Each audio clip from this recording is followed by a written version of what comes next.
پورے ملک میں اہل سنت و جماعت بلکہ پوری دنیا میں محرم الحرام کے اندر شہداء کربلا بالخصوص امام علی مقام سیدنا امام حسین رضی اللہ تعالی عنہ کی عظمت کو سلام پیش کرتے ہوئے خراج تحسین پیش کر رہے ہیں۔ محرم الحرام میں اہل بیت اطہار رضی اللہ تعالیٰ عنہم اور صحابہ کرام رضی اللہ تعالیٰ عنہم کا تذکرہ نہایت ضروری ہے، اور یہ تذکرہ ان اصولوں کے تحت ہونا چاہیے جو 14 صدیوں میں ائمہ اہل سنت نے بتائے اور پھر ان پر عمل ہوتا آ رہا ہے۔ اہل بیت اطہار رضی اللہ تعالیٰ عنہم سے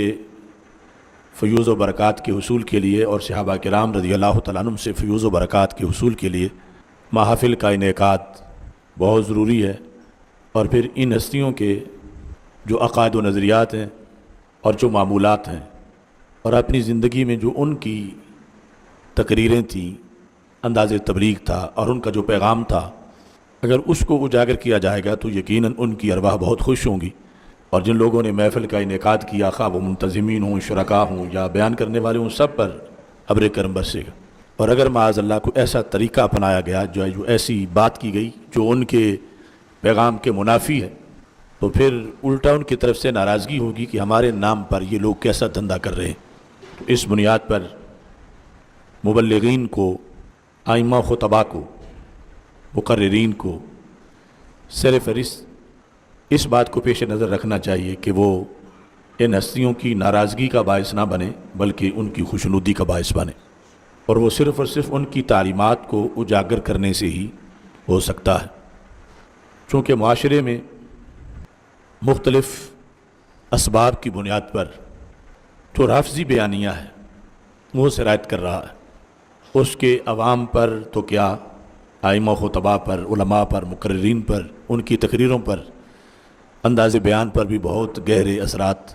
مرتب ہو چکے ہیں جن کو ختم کرنا چاہیے۔ تو بیان کے لحاظ سے یہ نہ دیکھا جائے کہ مجمع کس چیز پہ واہ واہ کر رہا ہے، بلکہ یہ دیکھا جائے کہ قرآن و سنت میں حکم کیا ہے۔ ان لوگوں کی بلے بلے عارضی ہے، اور اللہ اور اس کے رسول علیہ الصلوۃ والسلام کی رضا دائمی ہے، تو دائمی چیز کو چھوڑ کر عارضی کے پیچھے چلنا یہ عقل مندی نہیں ہے۔ اس لیے جو ایک گڑھا ہوا کلچر ہے اس سے اجتناب کیا جائے، بلکہ جو پڑھا ہوا پیغام ہے اس پیغام کو پھیلایا جائے۔ اصل مقصد تو یہ ہے کہ محبت اہل بیت رضی اللہ تعالیٰ عنہم اور محبت صحابہ رضی اللہ تعالیٰ عنہم کے پیغام کو اجاگر کیا جائے، اور یہ دونوں محبتیں اصل میں عشق رسول صلی اللہ علیہ وسلم کا حصہ ہیں اور شریعت کے تابع ہیں۔ تو شریعت کی روشنی میں ان کا پیغام جو ہے وہ اجاگر کیا جائے، اور اس میں نقالی نہ کی جائے، کسی کی نقل نہ کی جائے کہ فلاں فرقہ اس طرح کر رہا ہے تو ہم بھی ویسے کریں۔ کیوں ایسے کریں؟ کہ لوگ اس کو پسند کرتے ہیں۔ تو یہ بیانیہ کہ لوگ اس کو پسند کرتے ہیں، اگرچہ کچھ چیزوں میں عوام کی رعایت بھی ہوتی ہے کہ وہ ان کا خیال بھی رکھا جائے، مگر پیغام میں عوام نہیں، رب الانام کو پیش نظر رکھا جاتا ہے۔ اگر معتقدات اور نظریات میں عوام کی رائے شامل کی جائے اور پھر عقیدہ بنایا جائے تو عوام تو کل انعام ہے، تو دوائی سے ضروری نہیں کہ ہر بندہ پیار کرے، لیکن طبیب کو چاہیے کہ وہ انہیں سمجھائے کہ یہ تمہیں لینی پڑے گی، پھر تمہیں صحت ملے گی۔ تو کچھ باتیں اس زمرے کی بھی ہوتی ہیں جنہیں شامل نصاب کیا جاتا، پھر یہ اس مضمون کو اجاگر کیا جائے جو شرائط محبت اہل بیت، اور ان میں سر فہرست ہے کہ یہ دونوں محبتیں ٹکراتی نہیں، دونوں کا سبب ذات رسول علیہ السلام ہے، تو مسبب بھی ایک، یہ دونوں محبتیں یکجا ہیں۔ جو خطیب، جو مقرر ان محبتوں میں ٹکراؤ کا تاثر دے رہا ہو تو وہ کبھی بھی اسلام سے مخلص نہیں ہو سکتا، اور کبھی بھی وہ سنی اسلامی بیانیے کا دعوے دار نہیں ہو سکتا۔ وہ کچھ نہ کچھ متاثر غیروں سے ہو چکا ہے اور آگے مزید کسی گڑھے میں گرنے والا۔ اس واسطے ہر تقریر میں یہ تاثر بلکہ پوری طرح اس کا تحقق ہونا چاہیے کہ یہ دونوں محبتیں آپس میں لازم و ملزوم ہیں، اور ہمارے لیے ان دونوں سے پیار کرنا ذات رسول علیہ السلام پر ایمان لانے کی وجہ سے ہے، اور وہ پیار رب ذوالجلال کے حکم کے مطابق۔ چونکہ پورے سال میں ایک فرقے کی جو مجالس ہوتی ہیں ان میں تبرع ہوتے ہیں، اور اس موسم میں کثرت سے تبرع ہوتا ہے۔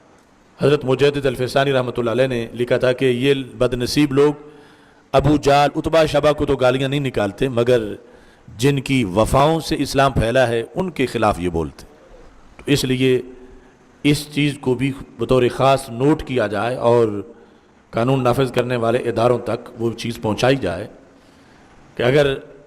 اسلام کی ان مقدس ہستیوں کے خلاف ملک میں یوں بولا جائے گا تو پھر رحمت کیسے نازل ہوگی، پھر خوشحالی کیسے آئے گی، اور پھر رزق کے مسائل کیسے حل ہو۔ تو یہ دھیان رکھنا بھی معاشرے کے اندر نہایت ضروری ہے۔ آج آپ دیکھ رہے ہیں کہ شاید اتنی آزمائش اہل سنت کو کبھی بھی درپیش نہ ہو جتنی ان سالوں میں، اور بالخصوص اس وقت درپیش ہے۔ جو آزمائش کے وقت اور جب انہیں چیلنج کیا جا رہا ہو اور وہ آنکھیں کبوتر کی طرح بند کر لیں تو کبھی بچ نہیں سکتے۔ چیلنج کو چیلنج سمجھنا چاہیے، اور جدھر پانی کا رخ ہو ادھر تو جانا بڑا آسان ہوتا ہے، مگر مخالف سمت میں کھڑے ہو جانا اور پھر طوفانوں کا مقابلہ کرنا، یہ اصل حسینیت۔ تو حسینیت کی 11 ماہ سال میں ضرورت ہوتی ہے، تو یہ مہینہ حسینیت خصوصی طور پر سیکھنے کا مہینہ ہے جسے 11 ماہ پھیلانا ہے۔ تو المیہ یہ ہے کہ یزیدیت کو معاذ اللہ کچھ لوگ حسینیت بنا کے پیش کرتے ہیں اس مہینے میں۔ تو حسینیت کا یہ خصوصی مہینہ جو ہے، اس میں یہ شناخت لوگوں کو کروانی ضروری ہے کہ حسینیت کیا ہے اور کس طرح حسینی کو ڈٹ جانا چاہیے، اور پھر ہر مہینے میں پوری زندگی میں حسینیت لازمی ہے۔ آزمائشوں کے اس دور کے اندر یہ حسینیت کا فیض ہے کہ کچھ لوگوں کے شاگردوں کے مقابلے میں ہمارے شاگردوں کی تعداد تھوڑی ہے، لیکن جس میں فلک گواہ ہے یہ حسینیت کا فیض ہے کہ ہمارے تھوڑے بھی ڈٹ گئے ہیں۔ اب ایک بہت بڑے عالم دین نے حسینیت کی آواز بلند کی ہے تو شاگرد ان کے ہزارہا مبلغین ہیں، مدرسین ہیں، لیکن یہ پتہ نہیں چل رہا کہ وہ اپنے استاذ کی حسینی آواز کو سن بھی رہے ہیں یا نہیں سن رہے، اتنے مست ہو چکے ہیں، اور استاد اکیلا حسینیت پر۔ تو اب افسوس ہو رہا ہے کہ شاگرد بنانے کے ساتھ ساتھ انہیں حسینی بنانا بھی ضروری ہے، اور بر وقت ان کو حسینیت پہ کھڑا کرنا ضروری ہے تاکہ وہ کربلاؤں سے گزرتے گزرتے آگے زندگی بسر کریں۔ اچانک ان کو حسینیت سیکھنی بھی مشکل ہو جاتی ہے، اس لیے حسینیت ضروری ہے، اور جب یزیدیت کو حسینیت کہا جا رہا تو پھر مزید ضروری ہو جاتی ہے۔ محرم الحرام امن و آشتی کے لحاظ سے اس میں بڑے بڑے لوگ اجلاس کرتے ہیں، مگر سارے بیٹھے وہ ہوتے ہیں جو بدامنے ہیں، جن کے اپنے اپنے فرقوں کے اندر فسادات ہیں،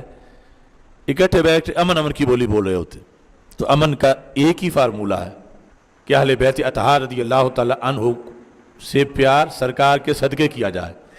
اور صحابہ کرام رضی اللہ تعالیٰ عنہ سے پیار بھی سرکار دو عالم صلی اللہ علیہ وسلم کے صدقے کیا جائے، تو پھر ایک محبت ہے، پھر ٹکراؤ نہیں، پھر امن ہی امن ہے۔ اور جب ان شرطوں سے ہٹا جائے تو پھر بد امنی ہے، اور کوئی بندہ ماچس سے آگ لگا کے آگ بھڑکا کے دوسری طرف منہ کر کے امن کی تسبیح پڑھتا رہے تو اس امن کی تسبیح کا کیا فائدہ ہوگا؟ اس لیے ان خطوط پر کام کرنے کی ضرورت ہے جو اصلی اسلامی خطوط ہیں، اور ان کی وجہ سے ہی آگے معاشرے میں استحکام آ سکتا۔ ہر گلی میں، ہر محلے میں، ہر شہر میں شہداء کربلا رضی اللہ تعالیٰ عنہ کے لیے احسان ثواب کیا جائے، ان کی عظمت کو سلام کیا جائے، صحابہ و اہل بیت رضی اللہ تعالیٰ عنہم کے فضائل قرآن و سنت سے اجاگر کیے جائیں، اور پیغام کربلا کو عام کیا جائے، پیغام کربلا کے حقائق کو بیان کیا جائے، اور گھڑے ہوئے من گھڑت قرآن و سنت کے منافی اور ان ہستیوں کے کردار کے منافی جو قصے کہانیاں ہیں ان سے مکمل طور پر اجتناب کیا جائے۔ 7 اگست کو جو عظیم الشان پروگرام ہو رہا ہے، جس طرح کہ یہاں قائدین نے اس سلسلہ میں آپ کو گائیڈنس دی ہوگی، آپ بھرپور طریقے سے اس کی تیاری کریں اور اس میں شامل ہوں۔ جس معاشرے کے اندر کوئی بندہ ایسے وقت میں ذکر کرے جب دوسرے سو گئے ہوں تو اس کو اجر زیادہ ملتا ہے، اور جب معاشرے میں لوگ روزہ نہ رکھیں اور وہ رمضان کا روزہ رکھے تو پھر ثواب زیادہ ملتا ہے۔ یعنی جس حقیقت کی اپوزیشن معاشرے میں بڑھ جائے تو اللہ اسراف بڑھا دیتا ہے اس حقیقت کا. تو اس بنیاد پر حق پہ پہرا دینے کے لحاظ سے جتنی بھی آپ کی مخالفت بڑھے گی اتنا اللہ کی طرف سے رضا اور اجر بڑھ جائے گا. تو اس کو پیش نظر رکھ کے اپنے عظیم مشن کے لیے کام کیجیے. اور یہ اسی طرح پیغام آگے سننے سنانے سے ہی پھیلے گا, اور اس کو زیادہ سے زیادہ سنو اور آگے سنانے کی کوشش کرو. فکر مستقیم ہمارا ماہنامہ جو ہے اس کے لحاظ سے بھی خصوصی دلچسپی کا اظہار کرو. یعنی یہ غنیمت ہے کہ یہ اتنی مہنگائی کے باوجود چھپ رہا ہے, اور غنیمت ہے کہ جو کچھ اس میں پیغام دیا جا رہا ہے وہ اذان کربلا ہے, جو مشکل ہے اس وقت وہ پیغام دینا, اور پھر بھی یہ پیغام چل رہا ہے. مرکز کے اندر انشاءاللہ 7 اگست کو 8 محرم الحرام اور 9 کی درمیانی رات کو نماز مغرب کے بعد شہادت سیدنا امام حسین رضی اللہ تعالیٰ عنہ کانفرنس منعقد ہو رہی ہے. اور پیر طریقت رہبر شریعت حضرت اقدس پیر سید محمد مظہر قیوم مشہدی قدس سر العزیز کے سالانہ عرس مقدس جو مرکز میں 7 اگست کو جس کا انعقاد کیا جا رہا ہے, چونکہ ہم پاکستان کے لحاظ سے 14 اگست کی بڑی اہمیت ہے, تو 14 اگست کو بھی انشاءاللہ تحفظ پاکستان مارچ کا اہتمام کیا جائے گا. تو مرکز سے 2 بجے یہ مارچ جو ہے وہ شروع ہوگا. تو انشاءاللہ اس کی بھی تیاری کی جا رہی ہے, تو آپ بھی بھرپور طریقے سے اس کا پیغام دیں اور اس مارچ میں اپنی شرکت اور اپنے دوستوں کی شرکت کو یقینی بنائیں.